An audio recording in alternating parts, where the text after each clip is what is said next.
सोलापुरातील प्रसिद्ध मेंदूविकार तज्ञ डॉक्टर शिरीष वळसंकर यांनी 18 एप्रिल रोजी गोळ्या झाडून घेऊन आत्महत्या केली होती। डॉक्टरांच्या आत्महत्येचे गूढ अजूनही कायम आहे। डॉक्टर वळसंकर यांच्या आत्महत्येमुळे अनेक प्रश्न निर्माण झाले आहेत। पोलीस चौकशीतही त्याची उत्तरे अद्याप मिळालेली नाहीत। डॉक्टरांना त्यांच्याच दवाखान्यात उपचारासाठी नेल्यावर उपचारावेळी अंगावरील कपडे रक्ताने माखले होते आणि त्यावेळी कपडे फाडून काढले होते। तरीही शवविच्छेदनावेळी कपडे फाडले आणि त्यांच्या झडतीत चिठ्ठी सापडल्याचा उल्लेख फिर्यादीत करण्यात आलेला आहे। विशेष म्हणजे पोलीस आयुक्तांनी सुसाईड नोट सापडली नसल्याचे सांगितले होते।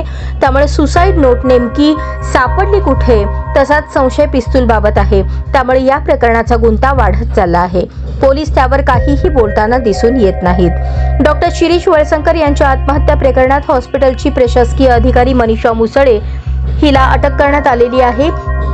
5 दिवसांच्या पोलीस कोठडीत पोलिसांच्या हाती काहीही लागलेले नाही।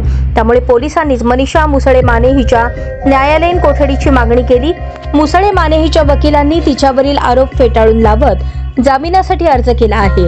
तिच्या अर्जावर लवकरच सुनावणी होण्याची शक्यता आहे। शिरीष वळसंकर यांच्या आत्महत्या प्रकरणामुळे अनेक प्रश्न उपस्थित होत आहेत। पोलीस चौकशीही त्यांची अद्याप उत्तरे मिळालेली नाहीत। डॉक्टरांनी बाथरूममध्ये स्वतःवर गोळ्या झाडून घेतल्या होत्या। डॉक्टर वळसंकर हे रक्ताच्या थारोळ्यात पडले होते, मात्र पिस्तूल बाथरूममध्ये सापडण्याऐवजी बेडरूममधील कपाटाच्या ड्रॉवरमध्ये सापडली होती। त्यामुळे ती पिस्तूल नेमकी कपाटाच्या ड्रॉवरमध्ये नेमकी आणून कोणी ठेवली, त्यावर कोणाचे ठसे उमटले आहेत याचा अहवाल अजूनही आलेला नाही।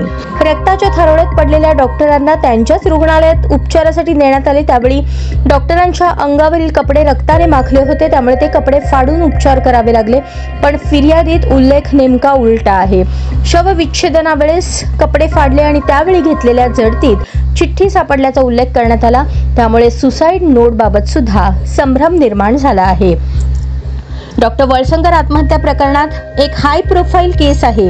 त्यामुळे आरोपी मनीषा मुसळे माने हिने केलेल्या घाणेरड्या आरोपांचा शोध घ्यायचा असल्याचे तपास अधिकाऱ्यांनीच न्यायालयासमोर सांगितले। पण मनीषा मुसळे माने हिची पोलीस कोठडी संपली तरी घाणेरडे आरोप नेमके कोणते हेही समोर आलेले नाही।